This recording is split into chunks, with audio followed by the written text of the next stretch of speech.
इस चर्चा में हम लोग पाल कला से संबंधित विवेचना करेंगे। 8वीं सदी से 12वीं सदी के मध्य बंगाल और बिहार के संयुक्त भाग में पालों का शासन था। इस शासन का एक अपना ही अलग सांस्कृतिक महत्व था। बंगाल में सांस्कृतिक विकास के मामले में आप उठाकर देखिए, अलग अलग ग्रंथों की रचनाएं, बांग्ला भाषा का कुछ विकास, संस्कृत में रचे गए संध्याकर नंदी वगैरह जैसे लोग, फिर और भी बहुत सारे क्षेत्रों में इसका प्रभाव पड़ा था। यहाँ पर हम लोग पाल कला की चर्चा करेंगे, जो एक तरह से कहिए कि अपनी विशिष्टता के कारण अलग ही पहचान बना गई। पाल कला को अगर हम लोग कैटेगराइज करें तो इसको हम लोग स्थापत्य कला, मूर्ति कला, चित्रकला, भित्ति चित्रकला आदि में बांटकर देख सकते हैं। एक एक करके हम लोग चर्चा करें।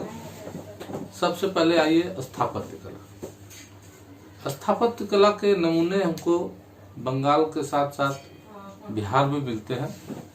हम लोग यहाँ पर अपनी चर्चा का केंद्र बिहार को बनाना चाहते हैं। आइए हम लोग जरा सा देखें कि कौन कौन से ऐसे स्थापत्य के चीजें थी। सबसे पहले तो देखिए विहार, उदंतपुरी महाविहार, विक्रमशिला विश्व विहार, इनका निर्माण इसी काल में हुआ। नवलागढ़, जयमंगलागढ़, ये जो बेगूसराय और आसपास के क्षेत्र में निर्मित हुए हैं, वो भी इसी काल में बने। जमुई में अवस्थित इंद्रप्रयगढ़, जो इंद्रद्युम्न पाल का केंद्र था, या फिर इंद्रद्युम्न पाल के द्वारा बसाया गया लखीसराय के पास रजौना ग्राम, वहाँ आज भी अशोक धाम में मूर्ति जो है सो कहा जाए कि शिवलिंग बहुत बड़े आकार में है और जो है सो काले बेसाल्ट पत्थर से निर्मित है, वो विशिष्ट है। नालंदा के पालकालीन विहार, ये सब इस काल के स्थापत्य के प्रमुख उदाहरण हैं। इसके अलावे बहुत इम्पोर्टेंट महाबोधि मंदिर बोधगया के पास का तारा मंदिर, गिरियक पहाड़ी पर बना हुआ डमरूनुमा स्तूप, गया के विष्णुपद मंदिर का अर्धमंडप, जनार्दन और गंगाधर मंदिर, बटेश्वर मंदिर, पितामहेश्वर मंदिर, जगदल विहार और सोमपुर विहार इस स्थापत्य कला के उदाहरण हैं। उदंतपुरी महाविहार की स्थापना गोपाल ने की, हालांकि उसके अवशेष अप्राप्त हैं, लेकिन विक्रमशिला महाविहार जो भागलपुर के निकट कहलगांव में अवस्थित था, इसका मूल गांव अंतिचक है, वहां पर जो है सो आप उसके अवशेषों में पालकालीन विशिष्टता को बहुत ही आसानी से पहचान पाते हैं। तो हम लोग यहाँ पर चर्चा कर रहे हैं कि इस महाविहार में जो विशिष्टता थी वो कैसी थी। सबसे इम्पोर्टेंट बात था कि बंगाल की बाद की शैली भी उससे प्रभावित रही है। ईंटों का प्रयोग जो है सो यहाँ पर काफी मात्रा में मिलता है। जो भी मूर्तियां बनाई गई हैं वो पत्थर और मिट्टी की बनी हुई है इन महाविहार में। गौतम बुद्ध से संबंधित मूर्तियां हैं वहां पर, या बाद के काल में जो है सो कुछ बोधिसत्वों की मूर्तियां होंगी, या अजिताभ, मंजूश्री आदि की मूर्तियां हैं। मंदिर और स्तूप का निर्माण यहाँ हुआ है। दीवारों के बाहरी फलक को पट्टिकाओं के द्वारा सजाया गया, अलग अलग पट्टियां बनी हुई है, उनके द्वारा सजावट किया गया। और इन जो पट्टिकाएं को बनाया गया है, इस पर बुद्ध की जो है सो सामान्य जीवन, रोजमर्रा के जीवन का चित्रण है। मतलब एक पट्टी बनी, उसके ऊपर में कई छोटे छोटे मूर्तियां बनी या चित्र जो है सो उसको उकेरा गया, और उसमें जो है सो बुद्ध ने जो है सो अपने जीवन में जो सब काम किए हैं, उन सब घटनाओं का उस पर चित्रण आपको दिखता है। नवलागढ़, जयमंगलागढ़, ये जो बेगूसराय के क्षेत्र में आएंगे, वो मूलतः पाल सामंतों के किले थे। इंद्रप्रगढ़, ये इंद्रद्युम्न पाल का शासन स्थल था, ये भी पाल सामंत थे। बख्तियार खिलजी के आक्रमण के समय में ये जो शासक थे, जिन्होंने अपनी राजधानी को सुरक्षित स्थान पर ट्रांसफर किया, और वो ले गए रजौना। रजौना लखीसराय के निकट है, जहां पर अवशेष रूप में अशोक धाम आप आज भी देख सकते हैं। इसमें काले बेसाल्ट पत्थर की बड़ी शिवलिंग प्रतिमा है। ये पालकालीन कला का उत्तम उदाहरण है। नालंदा के पालकालीन विहार में विस्तृत आंगन बना हुआ है, और उस आंगन के चारों तरफ बरामदे बने हुए हैं। तो ये विशिष्ट स्थापत्य शैली है। इसके पीछे मतलब बरामदों के पीछे कमरों का निर्माण हुआ है। अगर आप दैनिक जीवन में देखिए तो पुराने घर लगभग इसी तरह से बनते हैं कि चारों तरफ कमरे हुए, उन कमरों के दरवाजों के सामने बरामदा होता था, और उन सब के सामने जो है सो आंगन बना होता था। 2 मंजिले मकान यहाँ पर जो है सो आपको मिलते हैं, और उन पर चढ़ने के लिए सीढ़ियां बनी होती थी। बहुतायत से ईंटों का प्रयोग आप यहाँ पर देखने में समर्थ हैं। देखिए, पाल शासक जो थे उसमें से अधिकांश बौद्ध मतावलंबी थे, बौद्ध धर्मावलंबी थे। इसलिए इन लोगों ने बौद्ध धर्म और शिक्षण पर अधिक जोर दिया। बौद्ध दर्शन से ये बहुत प्रभावित थे। इसलिए इन्होंने जो है सो अलग अलग महाविहारों की स्थापना की, जिसमें उदंतपुरी महाविहार गोपाल द्वारा, सोमपुर और विक्रमशिला महाविहार धर्मपाल द्वारा बनवाया गया। इसी तरह से नालंदा के जो पालकालीन महाविहार हैं, हालांकि ये तो गुप्त काल से ही था, लेकिन जो है सो कुमारगुप्त का बनाया हुआ, लेकिन देवपाल का अभिलेख यहाँ पर प्राप्त होता है। इसमें से कुछ अवशेष जनार्दन, गदाधर मंदिर जो आपको मिले हैं, वो नेपाल के काल के हैं। अधिकांश शासक बौद्ध धर्म से संबंधित थे, लेकिन उनमें जो है सो वैष्णव और शैव धर्म के जो कहें कि दार्शनिक तत्वों या मौलिक तत्वों से बहुत सहानुभूति पूर्वक जो है सो उनका आदर करते थे। तो कहने का मतलब है कि बौद्ध धर्मावलंबी होते हुए भी कट्टरता इनको यहाँ पर छू नहीं गई थी, और इनका वो सम्मान पूर्वक जो है सो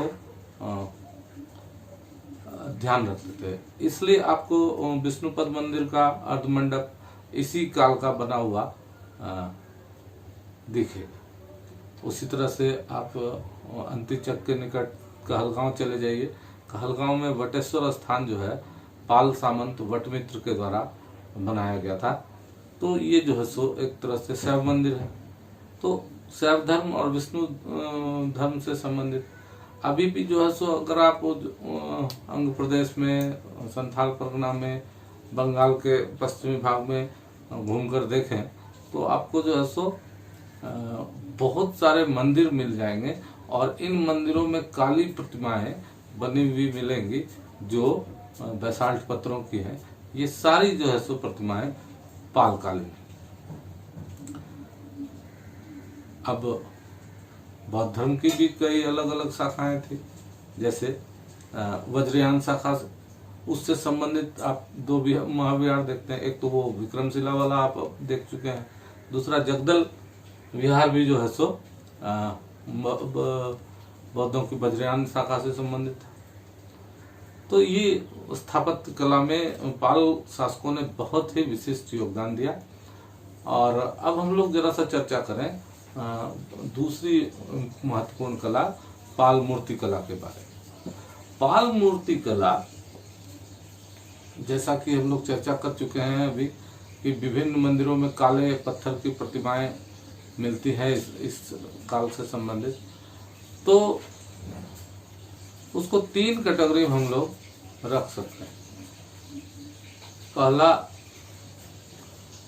काले बेसाल्ट पत्थर की बनी हुई मूर्तियां, दूसरा कांसे से बनी सांचे में ढली मूर्तियां, और तीसरा मृण मूर्तियां मतलब मिट्टी की मूर्तियां। तो एक तरह से सोचा जाए अगर तो पालकालीन मूर्ति कला काफी उन्नत कला शैली थी। एक तरफ तो इसको राजकीय संरक्षण प्राप्त था, दूसरी तरफ राजकीय हस्तक्षेप कम था। कहने का मतलब ये था कि इसमें लोक कलाएं अपने आप को प्रतिबिंबित कर रही थी। तो आप सोच लीजिए कितना शानदार कॉम्बिनेशन हो जाता है जब लोक कलाओं को राजकीय संरक्षण प्राप्त हो, तो बहुत ही मौलिक और विशिष्ट जो है सो कला शैली हो जाएगी। यही कारण था कि इसमें कला की सूक्ष्मता और सादगी दोनों एक साथ बैलेंस रूप में, संतुलित रूप में जो है सो आते थे। आगे चलें जरा सा, एक एक करके तीनों कैटेगरी पर हम लोग विचार कर लें। सबसे पहले आइए बेसाल्ट पत्थर की मूर्तियां। विष्णुपद गया से जो मूर्तियां प्राप्त हुई हैं, जैसे अवलोकितेश्वर, मैत्रेय, मंजूश्री या अन्य बुद्ध प्रतिमाएं, ये 9वीं और 10वीं शताब्दी के आसपास की है। तो ये प्रतिमाएं जो है सो काले बेसाल्ट पत्थर से बनी है। एक विशिष्ट जो है सो चीज मुंगेर से प्राप्त हुई है, जिसमें मकर मुख प्रणाल थी। कहने का मतलब है कि इसमें जो है सो ऐसी नालें बनी हुई थी कि जो है सो उसका जो नल का मुख था वो उसमें मकर की आकृति बनी। मतलब पानी गिरने का तरीका ये था कि मकर के मुख से जो है सो पानी गिरता हुआ मालूम पड़ता था। ये 9वीं शताब्दी की बनी हुई है, बहुत ही विशिष्ट है। पटना के जो द्वार स्तंभ हैं वो भी इसी काल के बने हुए हैं। और इस तरह से बहुत सारी मूर्तियां आप जो है सो बिहार बंगाल के क्षेत्र में देख पाएंगे। क्या खास बात इन मूर्तियों की, कहने का मतलब है कि पालकालीन मूर्ति कला की विशेषताओं को हम लोग चर्चा कर लें। सबसे पहला कि अधिकांश मूर्तियां जो थी वो राजमहल की पहाड़ियों से प्राप्त काले बेसाल्ट पत्थरों से बनी थी। हम लोग इसके पहले भी कई बार प्रयोग कर चुके हैं इसका। मूर्तियों पर जो है सो बहुत ही सूक्ष्म चित्रण था। मतलब छोटे छोटे जो है सो पत्थरों को छोटे छोटे औजारों से काट कर जो है सो मूर्तियों का निर्माण किया जाता था। न सिर्फ मूर्तियां बल्कि उन मूर्तियों के अलंकरण पर भी बहुत ध्यान दिया जाता था। क्या होता था कि पटल के आकार, मतलब लैमिना के आकार का जो है सो हम लोग पत्थर उठाते थे। मतलब बड़ा सा टुकड़ा लेंगे रेक्टेंगुलर साइज का, और उसके ऊपर जो है सो पत्थरों को काट कर उसमें आकृतियां बनाई जाएगी। तो नेचुरली जो है सो वो आकृतियां सामने से देखने की होगी, पीछे की तरफ उसमें ज्यादा चित्रण नहीं होने का संभावना रहेगा। हाँ, कुछ मूर्तियां जो कि आगे से पीछे तक बनाई जाती है वैसे भी मूर्ति बनी है, लेकिन अधिकांश मूर्तियां भारत की अन्य चित्रकला मूर्तिकला प्रणालियों की तरह आगे से देखने की है। आप जो है सो मौर्य कला में भी ये चीज आप देख सकते हैं। शुरुआत में जो मूर्तियों के पीछे हैलोज बनता था, हैलोज मतलब वो आभा मंडल, मतलब प्रकाश निकलते हुए जो है सो सिर के पीछे प्रभामंडल जो बनता था, वो आरंभिक मूर्तियों में अलंकृत नहीं होती थी। लेकिन बाद के काल में इन जो है सो प्रभामंडलों को भी अलंकृत किया गया था। यहाँ जो है सो चमकदार काली पॉलिश, मतलब पहले तो मूर्ति बना लिया जाता था, उसके बाद उसको पॉलिश किया जाता था ताकि उसमें चमक बनी रहे। इन मूर्तियों पर तांत्रिक प्रभाव बहुत स्पष्ट, आप जो है सो देखिए कि तंत्र साधना के दृष्टिकोण से वज्रयानी शाखा के होने से वजह से, या ये पंचमकार साधना या इस तरह की साधना के लिए ये सब ये आकृतियां बनी हैं, तारा की मूर्तियां या जो है सो काली की मूर्तियां या अन्य जो है सो देवियों की मूर्तियां, वो बहुत विशिष्ट है। तो उस पर तांत्रिक प्रभाव स्पष्ट झलकता है। उसके बाद क्या था, एक खास बात थी कि इसमें जो पुरुष की मूर्तियां बनती थी उसमें जो है सो बहुत कोमल जो है सो कोमलता का चित्रण होता था, जबकि स्त्री की मूर्तियों में श्रृंगार मतलब उसका अलंकरण बहुत स्पष्ट दिखता था और बहुत ही सुंदर ढंग से उसको सजाया जाता था। तो ये सारी बातें हैं जो कि पाल मूर्ति कला की हम लोग विशेषताएं देख पाते हैं। अब आइए दूसरा कैटेगरी, ये तो हुआ काले बेसाल्ट वाली। दूसरी कैटेगरी थी वहां पर सांचे में ढालकर बनाई गई मूर्तियां। अब सांचे में ढालकर बनाई गई मूर्तियों का तकनीक जो है सो था, वो उसको हम लोग कहते हैं लॉस्ट वैक्स टेक्निक। कहने का मतलब है कि उसमें हम लोग सांचा बनाने के लिए सबसे पहले क्ले का प्रयोग करते हैं और उसमें जो है सो मूर्ति का सांचा बनाने के लिए मोम का प्रयोग करते थे और मोम को जो है सो उसमें बीच में डालकर मूर्ति के आकार देकर उसको पैक कर देते थे और पैक करने के बाद जो है सो उसको गर्म करके उसके बाद जो है सो उसके नीचे से छेद करके मोम को बाहर निकाल देते थे, तो खाली स्थान बच जाएगा। अब इस छिद्र के माध्यम से उसमें हम लोग डाल देंगे क्या, गलाया हुआ जो है सो कांसा, तो ये वैसे ही आकृति बन जाएगा जैसा कि पुराना मोम वाला था। और बाद में जो है सो इसको ठंडा होने के बाद उसको जो है सो ऊपर से क्ले को हटा दिया जाता था। तो इस तरह से मूर्तियां बनाई जाती थी। इसमें दो कलाकारों का नाम बहुत विशिष्ट रूप से आता है, एक तो पहला धीमान और दूसरा उसका पुत्र विठपाल। धीमान धर्मपाल का समकालीन और विठपाल देवपाल का समकालीन था। गया के पास कुरकिहार में जो है सो एक तरह से कहा जाए कि वो वर्कशॉप ही था। वहां पर वहां 163 तरह के ऐसे जो है सो धातु कला के विशिष्ट नमूने मिले हैं जो कि पाल काल की जो कांस्य कला है उसको अपनी पहचान देते हैं। अब देखिए ये तो बन गए मूर्तियां। अब मूर्तियों को चमक भी देने की व्यवस्था वहां पर उन लोगों ने सीख ली थी। तो उसको चमक देने के लिए उन पर सोने का पानी चढ़ाया जाता था। इसका मतलब है कि इस काल में लोग इलेक्ट्रोप्लेटिंग की तकनीक को लगभग सीख चुके थे। जैसे उदाहरण के तौर पर दोहरे कमलासन पर बैठे हुए स्थानिक बुद्ध की प्रतिमा, बोधिसत्वों की प्रतिमा, तारा की प्रतिमा, अजिताभ मतलब स्वर्गिक बुद्ध या प्रज्ञा परमिता, जम्बला, बलराम, श्याम तारा, ऐसी बहुत सी प्रतिमाएं इसके उदाहरण हमको मिल जाएंगे। बक्सर से एक जो सो प्राप्त हुई है ऋषभ देव, मतलब जैन के प्रथम तीर्थंकर ऋषभ देव की कायोत्सर्ग मुद्रा में एक मूर्ति मिली है। उसी तरह से नालंदा से त्रैलोक विजय मूर्ति मिली है। उसके बाद नालंदा से ही जैन देवी अंबिका और अन्य तीर्थंकरों की प्रतिमाएं मिली है।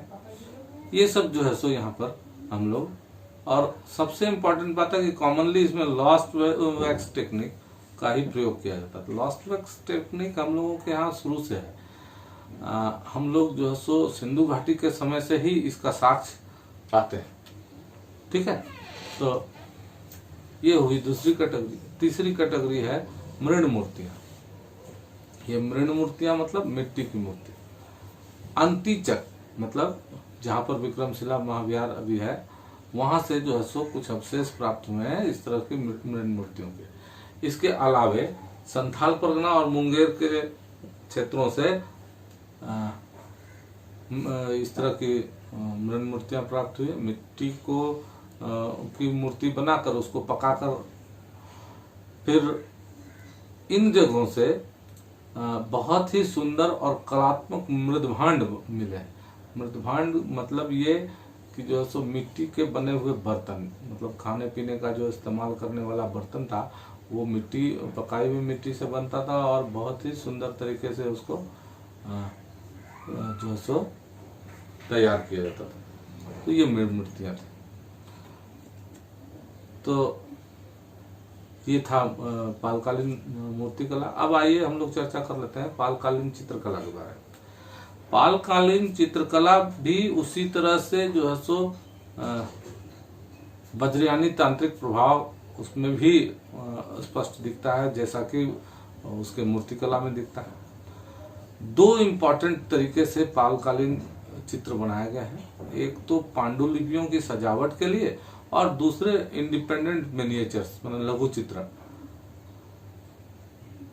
पाल काल में जो पांडुलिपियां रची गई उनको उनके जो है सो कोरों की सजावट इन चित्रों के माध्यम से की जाती थी।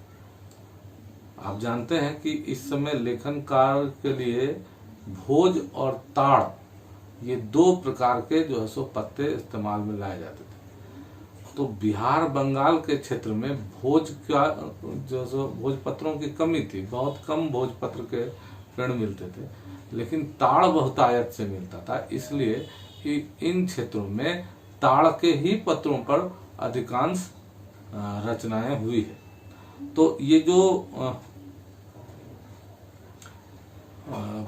पांडुलिपियां हैं, जैसे उदाहरण के तौर पर हम लोग जो है सो ले लें, सबसे प्रमुख है प्रज्ञा पारमिता। तो महेंद्रपाल जो 895 ईस्वी के आसपास, रामपाल 1092 ईस्वी के आसपास, इन दोनों के काल में प्रज्ञा पारमिता का कई अलग अलग संस्करण बना और उन सब में जो है सो दोनों ही संस्करण में बाहरी जो है सो सजावट चित्र के माध्यम से किया गया। उसी तरह से जो बहुत ही महत्वपूर्ण दो तीन हम लोग चर्चा कर लें, एक अष्ट सहस्त्रिका, फिर अभी हम लोग बात कर चुके प्रज्ञा पारमिता, फिर पंचरक्ष, ये सारी पांडुलिपियां जो है सो इसी तरह की सजावट से बनी है। आज भी इनको आप कैम्ब्रिज विश्वविद्यालय की लाइब्रेरी में जो है सो सुरक्षित देख सकते हैं। फिर एक इम्पॉर्टेंट बात हम लोग यहाँ पर बताना चाहेंगे कि ये जो पांडुलिपियां थी इनका साइज जो था वो था 22 इंच लंबा और 2.5 से 3.5 इंच चौड़ा।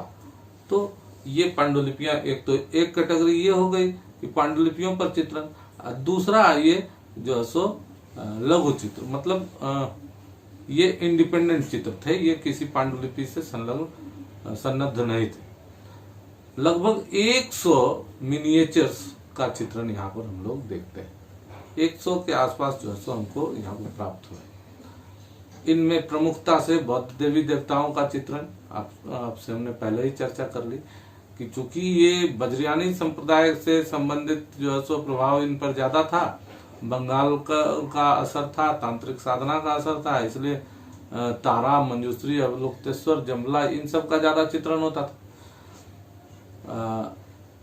उसके बाद इन मिनिएचरों में जो चित्रांकन किया गया है उसमें ज्यामितिक चित्र प्रमुख है। उसमें कमल का फूल बहुतायत से चित्रित किया गया है। अलग अलग बोधिसत्वों पर जो है सो उनका चित्रण किया गया है। इसके अलावे जानवरों के चित्र हैं, घोड़ा, हाथी वगैरह, ये सब चित्रित किए गए। अब रंगों का इस्तेमाल तो प्रमुख रूप से मतलब प्राथमिक तौर पर इसमें जो रंग इस्तेमाल हुए हैं वह है काला, उजला, लाल और नीला। मुख्य रूप से काला, उजला, लाल और नीला, इसलिए इनको हम लोग प्राथमिक रंग कहते हैं। जबकि सहायक रंग मतलब सेकेंडरी जो हो गया वो रंग थे गुलाबी, बैंगनी, धूसर, हरा। आप जानते हैं ये सारे के सारे जो है सो रंग नेचुरली तैयार किए जाते थे इन्हीं चित्रकारों के द्वारा खुद से, और उन्हीं को वो इस्तेमाल करते थे। अभी ऐसे मिनिएचर्स आपको जो है सो बहुत सारे जगहों पर देखने को मिलेंगे। जैसे नेपाल के शाही दरबार में ऐसे चित्रों को संग्रहित किया गया। रॉयल एशियाटिक सोसाइटी कल्चर के ऑफिस में आपको मिल सकता है। बोर्टन यूनिवर्सिटी यूएसए में ऐसे कुछ चित्र आपको मिल जाए। ये तो हो गया दो चित्र। इसके अलावे जो है एक महत्वपूर्ण है वो है फ्रेस्को पेंटिंग। फ्रेस्को मतलब भित्ति चित्र। भित्ति चित्र किसको कहते हैं कि दीवाल है उसके भीतरी दीवाल कहने का मतलब घर के भीतरी दीवार पर या गुफा के भीतरी दीवार पर जो चित्र बनाए जाते हैं सजावट के लिए, तो उनको जो है सो हम लोग फ्रेस्को पेंटिंग करते हैं। आप देखिए रोमन सभ्यता में ऐसे बहुत सारे जो है सो रोमन चर्च में जो पुनर्जागरण के काल में बहुत सारे चर्च ऐसे बनाए गए जिसमें सजावट पूरे चित्रों के माध्यम से है। इनको फ्रेस्को पेंटिंग कहते हैं। और इसकी तकनीक ऐसा नहीं है कि उसमें कुची से बनाया जाता है। उसमें जो है सो बनावट का तरीका ये होता है कि मकान बनने के समय ही जो है सो सीमेंट को या जो भी पदार्थ इस्तेमाल किया जाता था उसको जो है सो उस समय उसी तरह से शेप कर दिया जाता था। ऐसा उदाहरण आपको मिल जाएगा नालंदा जिले के सरायटीला में।